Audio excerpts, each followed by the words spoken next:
नमस्कार, आप देख रहे हैं फॉलो अप। मैं हूं सन्नी सारद और हमारे साथ हमारे दोनों सहयोगी मनोज पांडे और संजय रंजन मौजूद हैं। इस वक्त एक बहुत बड़ी खबर निकलकर सामने आ रही है। खबर ये है कि कांग्रेस ने अपने उम्मीदवारों के नाम की घोषणा कर दी है। गोड्डा, चतरा और धनबाद सीट से कौन चुनाव लड़ेगा, कौन कांग्रेस का प्रत्याशी होगा, इसके नाम की घोषणा हो गई है।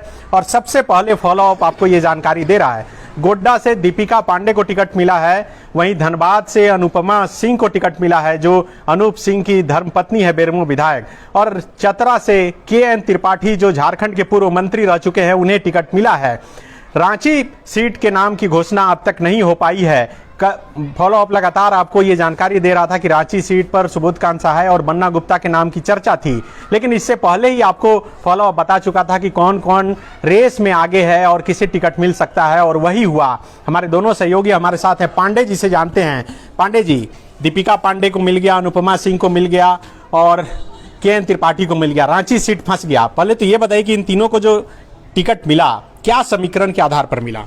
देखिए, समीकरण ये था कि एक जगह से राजपूत को देना है, हाँ। दूसरी जगह से ये जब दबाव पड़ा कि महिलाओं का 33% आरक्षण भी है, हाँ। तो गोड्डा सीट पे प्रदीप यादव पे जो वो मामला चल रहा है, उन पे जो आरोप लगा है, इल्जाम यौन शोषण वाले संबंधित, हाँ। वो एक मुख्य वजह बनी। हाँ। दूसरी वजह ये बनी कि प्रदीप यादव और फुरकान अंसारी दोनों वहां से सांसद रह भी चुके और हार भी चुके हैं। हाँ। तो इस लिहाज से इस बार जो है कोई नए उम्मीदवार को और महिला उम्मीदवार को, और जो मतलब जाति में भी दोनों कैटेगरी में हैं, वो ब्राह्मण भी है, मतलब फॉरवर्ड कैटेगरी से भी हैं और ओबीसी से भी हैं। उनकी शादी ओबीसी में हुई है और वो पहली बार महागामा उनको पार्टी ने उम्मीदवार बनाया था और वो विधायक बनकर जीती। अब जो खबर आ रही है कि रांची सीट सिर्फ और सिर्फ उलगुलान रैली के लिए रोक दिया गया है। अब 21 तारीख को यहाँ पर रैली होनी है। अब 21 के बाद रांची सीट की घोषणा होगी, लेकिन अब दो ही कैंडिडेट हैं वहां पे, एक सुबोध कांत सहाय की बेटी और बन्ना गुप्ता। बन्ना गुप्ता फिलहाल आगे चल रहे हैं और सुबोध कांत सहाय की जो पुत्री हैं वो पीछे। तो बिल्कुल संजय से भी जानते हैं। संजय, दीपिका पांडे, अनुपमा सिंह और के.एन. त्रिपाठी, जब कल ये चर्चा बहुत जोर शोर से थी, आप भी चर्चा कर रहे थे कि दीपिका पांडे का नाम आगे हो गया है, अनुपमा सिंह का नाम आगे हो गया है, तब ये सवाल भी उठ रहा था कि दो महिला उम्मीदवार कैसे हो सकती है, लेकिन मिल गया टिकट। कैसे मिला, क्या समीकरण रहा होगा? नहीं, देखिए, महिला उम्मीदवार के साथ साथ कई सारी चीजें देखी गई हैं। हाँ। और चूंकि ये जो परसों जो सीईसी की जो बैठक हुई थी सनी, और उसके बाद हम लोगों ने जो लाइव भी किया था, हाँ। उसमें भी बाकायदा इस चीज पे हम लोगों ने फोकस किया था कि प्रदीप यादव के ऊपर जो मामला जो है गंभीर मामला है, और वो जो आरोप फिर से सामने निकल करके आया, उभर गया, हालांकि मामला ये पुराना था, तो उन सब के कारण जो है उनका नाम जो है पीछे छूट गया। और दीपिका पांडे का नाम, जो कि दीपिका यह मान करके चल रही थी कि प्रदीप यादव ही चुनाव लड़ने जा रहे हैं, वो तो उत्तराखंड में कैंपेन कर रही थी पार्टी के लिए, लेकिन अचानक से इनके नाम की घोषणा हो गई और बीच में 1-2 दिन पहले जो है चर्चा में फिर से आ गई थी। तो दीपिका पांडे वहां से लड़ेंगी, उसके पीछे की भी कई सारी वजहें हैं। एक तो 2 तरीके से देखा जाता है। दीपिका पांडे का नाम अगर टाइटल से देखें तो आपको लगेगा कि पंडित जी हैं, और दूसरा जहां इनकी शादी हुई है, उस हिसाब से अगर, क्योंकि जो हमारा देश का जो शादी है वो ओबीसी जो कल्चर है, तो वो ओबीसी को भी जोड़ करके देखा जाता है। और दूसरा, निशिकांत दुबे चूंकि मजबूत कैंडिडेट हैं, ब्राह्मण जाति से आते हैं, तो ये जो कॉम्बो एक तरीके जो सिचुएशन है दीपिका पांडे के साथ, वो कहीं ना कहीं जो है वो उनके लिए फायदेमंद साबित हुआ। और खास करके एक जुझारू महिला के तौर पे हमेशा वो सक्रिय रही हैं, ना केवल ग्राउंड पे बल्कि पार्टी के भीतर भी राहुल गांधी तक सीधे जो है उनकी पकड़ है अपनी। देश भर में कहीं भी कुछ वैसा बड़ा इशू जब भी होता है, दीपिका पांडे हमेशा सक्रिय रहती हैं, जाती भी हैं। तो एक अच्छा डिसीजन तो कांग्रेस पार्टी ने लिया है दीपिका पांडे को उम्मीदवार बना करके। दूसरा, अनुपमा सिंह, चूंकि धनबाद का अगर आप सिचुएशन देखें, खास करके तब जबकि बीजेपी ने 2 सिटिंग एमपी जो कि राजपूत जाति से आते थे उनका टिकट काट दिया, और उसके बाद पूरे राजपूत जाति में एक नाराजगी तो है, भले ही वो किसी पार्टी से जुड़े हुए हैं तो खुल करके नहीं बोलेंगे, लेकिन हमसे आपसे जो है फ़ोन के जरिए मिल करके जिस तरीके से बातचीत करते हैं और हम लोग जो लोगों से जुड़ते हैं और जो भावनाएं सामने आ रही है, तो वो तो स्पष्ट है कि एक नाराज़गी है। और वो नाराज़गी को ही देखते हुए जो है ये कोशिश थी और प्रयास थी कांग्रेस पार्टी की कि किसी राजपूत समाज से जो है टिकट धनबाद में दें। आप देखिए कि सरयू राय लगातार प्रयास में है, भले ही वो आधार भ्रष्टाचार को बना रहे हैं, अपराध को बना रहे हैं, लेकिन उनकी भी प्रयास यही है कि ये जो नाराजगी राजपूत समाज के बीच में है उसको कैसे बड़ा बनाया जाए, अपर क्लास की नाराजगी बना दिया जाए और धनबाद में जो है उसको कैश कराया जाए। तो आप देखिए कि कांग्रेस पार्टी भी ये समझ रही थी, कांग्रेस पार्टी से वो समर्थन भी मांग रहे थे। ऐसे में कौन वो शख्स होगा जो सक्षम होगा? ढुल्लू महतो माना जाता है कि भाई उनके पास पर्याप्त धन है चुनाव लड़ने के लिए, चुनाव का जो व्यवस्था है हमारे देश में वो आपसे छुपा हुआ नहीं है, जो दर्शक देख रहे हैं उनसे छुपा हुआ नहीं है। तो सारे चीज़ों में जो है अनूप सिंह की जो पत्नी हैं वो सक्षम है चुनाव लड़ने में। और दूसरा कि महिला कोटे से भी एक जो मैसेज देना है, चूँकि एनडीए की तरफ से बार बार ये कहा जा रहा था कि हमने गीता कोड़ा को दे दिया, सीता सोरेन को दिया, अन्नपूर्णा देवी को दिया, तो 3 उम्मीदवार इनके तरफ से थे। तो आप अगर इंडिया अलायंस के तरफ से भी अगर आप देखेंगे तो 2 उम्मीदवार तो कांग्रेस पार्टी ने दे दिए, एक जोबा मांझी को जेएमएम ने दिया है, तो 3 महिला को जो है इंडिया अलायंस ने भी उम्मीदवार बना दिया है। पांडे जी, संजय 2 समीकरण तो बढ़िया से समझा दिए, 17 वाला समीकरण समझाइए। के.एन. त्रिपाठी का नाम कैसे आगे आ गया? चर्चा गिरिनाथ सिंह को लेकर भी चल रही थी, कहा यह जा रहा था कि लालू प्रसाद यादव खुद से पैरवी किए हैं, भले ही वो राजद में शामिल हुए हों लेकिन वो चुनाव लड़े, ऐसा लालू प्रसाद यादव भी चाह रहे थे क्योंकि वो पुराना संबंध रहा है दोनों का। देखिए, चतरा में इस बार सबसे ज्यादा मांग है लोकल का। तो लोकल कौन? गिरिनाथ सिंह लोकल नहीं है, उनका रंका राजा से संबंध जोड़ा जाता है। भले वो बीच में खबर आया कि वो लेसलीगंज तरहसी के रहने वाले हैं, पर उनको सब कोई जानता है कि राजा खानदान से हैं, रंका राजा उनका घर है। तो लोकल में कौन सा आएगा? तो लोकल में इनको के.एन. त्रिपाठी को दिया गया क्योंकि पांकी विधानसभा आएगा। दूसरी बात, के.एन. त्रिपाठी कई बार विधायक का चुनाव लड़े, हालांकि सफलता उनको एक ही बार मिली, लेकिन के.एन. त्रिपाठी जो है वो एक यूं कहे कि उस एरिया में जिस तरीके की राजनीति होती है उस राजनीति में वो मंझे हुए खिलाड़ी में से एक हैं।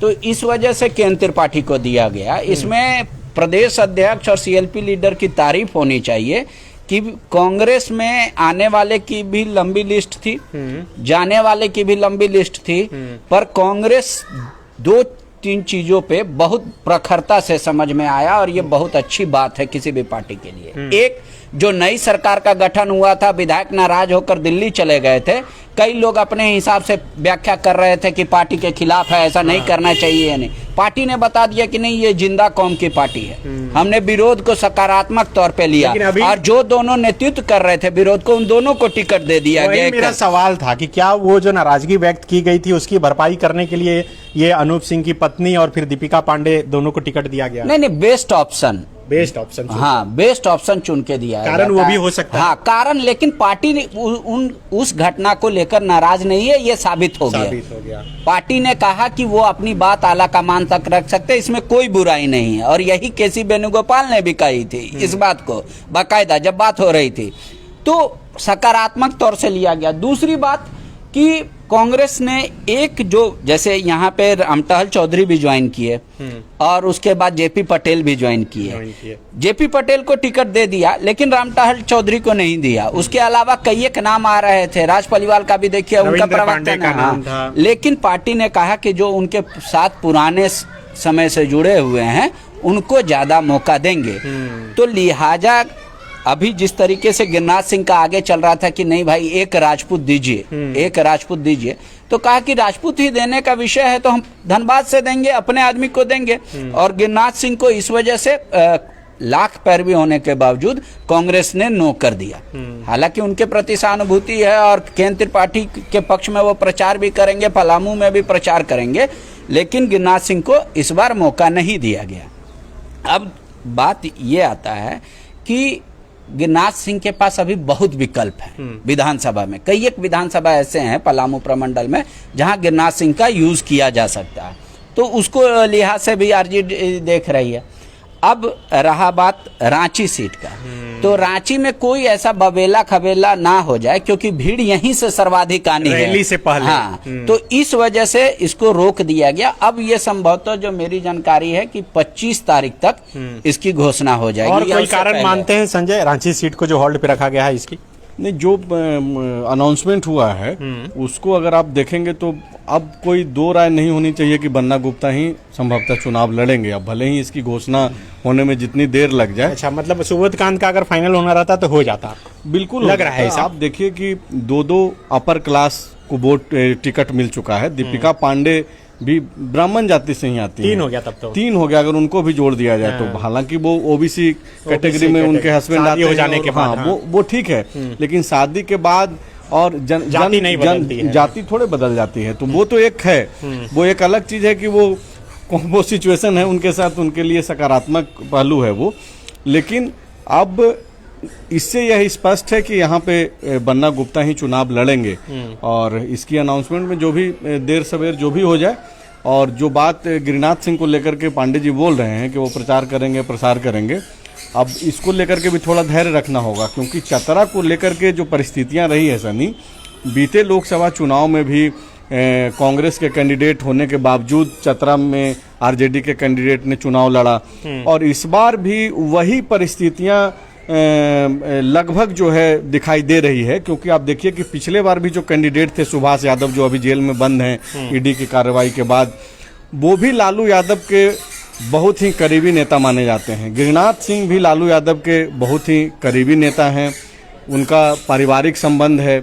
और लालू यादव के साथ रिश्ते कितने ज़्यादा नज़दीक है आप इससे अंदाज़ा लगा सकते हैं कि वो आरजेडी ज्वाइन कर चुके हैं, बीजेपी छोड़ करके उनकी वापसी हो गई है। लेकिन इसके बावजूद जब कांग्रेस जीत पर अड़ी कि चतरा कांग्रेस पार्टी ही लड़ेगी, तब भी वो इस बात का वकालत करते रहे कि ठीक है कि आरजेडी के सिंबल पे नहीं लड़ेंगे, कांग्रेस पार्टी ज्वाइन कर लेंगे, इनको कांग्रेस से ही टिकट दी जाए। हालांकि वो कल देर शाम ही जो दिल्ली से पटना लौट आए थे गिरिनाथ सिंह, और जो खबरें हैं उनके जो नज़दीकी लोग हैं वो ये दावा कर रहे हैं कि अब भी भले ही चतरा से कांग्रेस ने अपना उम्मीदवार के नाम का ऐलान कर दिया है, लेकिन लालू प्रसाद यादव इस पक्ष में है कि गिरिनाथ सिंह को जो है चुनाव लड़ाया जाए। और मतलब आपको इंतजार करना होगा कि हो सकता है कि पिछले बार के ही जैसा इस बार भी आरजेडी अपना कैंडिडेट दे और गिरिनाथ सिंह राजद के सिंबल पे चुनाव लड़ लें। तो थोड़ा इंतजार करना होगा कि वो चुनाव प्रचार प्रसार करते हैं केंद्र त्रिपाठी के लिए, कि वो खुद से जो है चुनावी मैदान में आ जाते हैं। तो बिल्कुल, जो दर्शक अभी लाइव हमारे साथ जुड़े हैं उन्हें एक बार फिर से बता दें कि कांग्रेस ने अपने 3 उम्मीदवारों के नाम की घोषणा की है। गोड्डा से दीपिका पांडे, धनबाद से अनुपमा सिंह और चतरा से केएन त्रिपाठी को उम्मीदवार बनाया है। रांची सीट को फिलहाल होल्ड पे रखा गया है। इसके अलावा एक और सीट जो बच रही है जमशेदपुर, वो जेएमएम कोटे का है, और जेएमएम हो सकता है कि अब जल्द ही उम्मीदवार के नाम की घोषणा आज ही संभवतः घोषणा हो जाएगी। लेकिन यहाँ पर होल्ड रखा गया, हो सकता है वहाँ भी होल्ड हो। नहीं, जमशेदपुर सीट को लेकर ये क्लियर था कि चूंकि गोड्डा का पेच फंसा हुआ था, गोड्डा जेएमएम चाह रही थी कि हमको मिले, और वहां से चतरा आरजेडी चाह रहा था हमको मिले। इन सारे अपीलों को कांग्रेस ने खारिज कर दिया और उम्मीदवार की घोषणा कर दी। तो संभवतः अगले कुछ घंटों में जेएमएम भी अपने उम्मीदवार की सूची जारी कर देगी आपको। आज ही इरफान अंसारी जो है ट्वीट करके अपनी नाराजगी व्यक्त किए थे, प्रभारी को बता रहे थे कि यहाँ इतना परसेंट मुस्लिम आबादी है, फिर भी एक भी उम्मीदवार नहीं बनाए गए। उसके बाद आज ही घोषणा हो जाना, तो क्या इन नाराजगियों का असर दिखेगा संजय? नहीं, चुनाव में मतदान केंद्र तक पहुंचते जो है, जो जिस पार्टी जिस विचार के लिए प्रतिबद्ध रहते हैं वो खत्म हो जाता है। और इरफान अंसारी को इसको नाराजगी के तौर पे नहीं देखा जाना चाहिए। वो दावेदारी जरूर कर रहे थे कि अल्पसंख्यक समाज से भी जो है किसी को टिकट मिलना चाहिए, क्योंकि उनके पिताजी 2004 में सांसद बन करके गए। झारखंड में इकलौते ऐसे शख्स हैं अल्पसंख्यक समाज से जो झारखंड बनने के बाद जो है वो सांसद तक का सफर पूरा किए हैं। तो इरफान अंसारी खुद उसी को लेकर के दावा कर रहे थे कि उनके पिताजी को टिकट मिल जाए। लेकिन ठीक है, अब तो टिकट मिल गई जिनको मिलना है। तो अब इसके बावजूद इरफान क्या इस तरीके से ट्वीट करते हैं, पोस्ट करते हैं, वो देखना होगा। टिकट मिलने और इसकी घोषणा होने से पहले तक तो हर किसी का अधिकार है कि वो अपना मांग करते रहें अपने शीर्ष नेतृत्व से। तो बिल्कुल देखिए, तीनों सीट बहुत ही ऐसी सीट है कि सबकी नज़र टिकी हुई थी और लगातार फॉलो अप के दर्शक फ़ोन करके पूछ रहे थे कि आखिर कौन उम्मीदवार होगा, उम्मीदवारों के नाम की घोषणा में इतनी देरी क्यों हो रही है। तो उम्मीदवार के नाम की घोषणा हो गई है। अब जो एक खालीपन दिख रहा था एक तरफ से, विपक्ष के तरफ से, चूंकि बीजेपी के उम्मीदवार के नाम की घोषणा बहुत पहले हो चुकी थी, बूथ कमेटी तक बना ली गई है बीजेपी के तरफ से और लगातार प्रचार प्रसार भी किया जा रहा था और दूसरे तरफ से पूरा वैकेंट था। हालांकि नेता अपने स्तर से घूम रहे थे, चूंकि उम्मीदवारों के नाम की घोषणा नहीं हुई थी तो उस हिसाब से ताकत नहीं लग पा रहा था। तो अब ज़्यादातर सीटों पर उम्मीदवारों के नाम की घोषणा हो गई है दोनों पार्टियों से। अब 2 सीट बचा है, एक रांची और एक जमशेदपुर, उस पर ही जल्द ही घोषणा हो जाएगी और उसके बाद झारखंड में जो पॉलिटिकल गर्मी है, राजनीतिक गर्मी है, वो बढ़ेगी। चूँकि मौसम की गर्मी तो बढ़ रही है, सबसे अधिक गर्म तो हालांकि तापमान के हिसाब से फिलहाल गोड्डा है। अब गोड्डा में निशिकांत दुबे बीजेपी के उम्मीदवार फिर से बनाए गए हैं और वो लगातार जो कोई भी उनके सामने कैंडिडेट होता है उस पर हमलावर होते हैं। प्रदीप यादव को लेकर ही वो लगातार ट्वीट करते रहे। दीपिका पांडे का नाम जब आगे चल रहा था तो उसी दौरान उन पर भी हमलावर रहे। अब वही दीपिका पांडे का नाम फाइनल हो गया, तो देखना होगा कि कैसे अब निशिकांत दुबे दीपिका पांडे पर अटैक करते हैं, उसका क्या जवाब मिलता है। केएन त्रिपाठी चतरा में क्या कुछ गुल खिलाते हैं और खास करके धनबाद पर सबकी निगाहें रहेगी तब जब ढुल्लू महतो को उम्मीदवार बनाए जाने के बाद सरयू राय ने अलग से एक मोर्चा खोला है और उन्होंने घोषणा कर दी है कि वे निर्दलीय उम्मीदवार के तौर पे मैदान में रहेंगे। तो अब अनुपमा सिंह के लिए वो कितनी मुश्किलें और कितनी आसान होने वाली है राहें, ये भी देखना बड़ा दिलचस्प होगा। संजय, एक सवाल अंतिम में पूछ ही लेते हैं। सरयू राय भी घोषणा कर चुके हैं कि निर्दलीय रहेंगे, तौर पे तो अभी नहीं कहीं घोषणा मतलब कह ही चुके हैं कि हम निर्दलीय लड़ेंगे। नहीं, वो कह रहे जनता का मन मिजाज टटोलेंगे। सरयू राय दूसरे तरह की राजनीति करते हैं। अनुपमा सिंह का नाम आ जाने के बाद क्या हुआ, वापस ले सकते हैं? वापस क्या, नाम डिक्लेयर ही नहीं मतलब वही जो विचार कर सकते हैं फिर से, पुनर्विचार लड़े। क्या लग रहा है संजय? वो लगातार इस प्रयास में हैं कि वो चुनाव लड़ें। हाँ। वो मन टटोल रहे हैं। वो सीधे तौर पे घोषणा नहीं किए हैं, लेकिन पब्लिक है, बेवकूफ तो कोई नहीं है। सबको ये जानकारी है कि वो चुनाव लड़ने को इच्छुक हैं। अब चूंकि अपर क्लास से कांग्रेस ने एक टिकट दे दिया है राजपूत जाति से, तो सरयू राय क्या जो एक समीकरण तलाश रहे थे अपराध के बहाने, भ्रष्टाचार के बहाने, उस समीकरण को वो खुद साधने में फिर से जुटेंगे या फिर उन पे उनके समाज के लोगों का दबाव पड़ेगा कि ठीक है, जो एक व्यक्ति आया है सामने, जो महिला को टिकट मिला है, उनके समर्थन में आप आ जाइए। वहाँ पहले तो पूर्णिमा नीरज सिंह का भी नाम चल रहा था, बाद में पता चला कि पूर्णिमा नीरज सिंह ही पैरवी कर रही हैं कि अनुपमा सिंह को मिल जाए। ऐसा लग रहा है कि सपोर्ट भी चुनावी मैदान में उस हिसाब से मिलेगा। नहीं, वो सपोर्ट तो करेंगे ही, चूंकि कांग्रेस पार्टी के विधायक हैं, लेकिन पैरवी वो किनका कर रही थी उसकी जानकारी मेरे पास नहीं है। उनको ऑफर किया गया था, वो बहुत पहले मना कर चुकी थी कि वो चुनाव लड़ने को इच्छुक नहीं है लोकसभा का।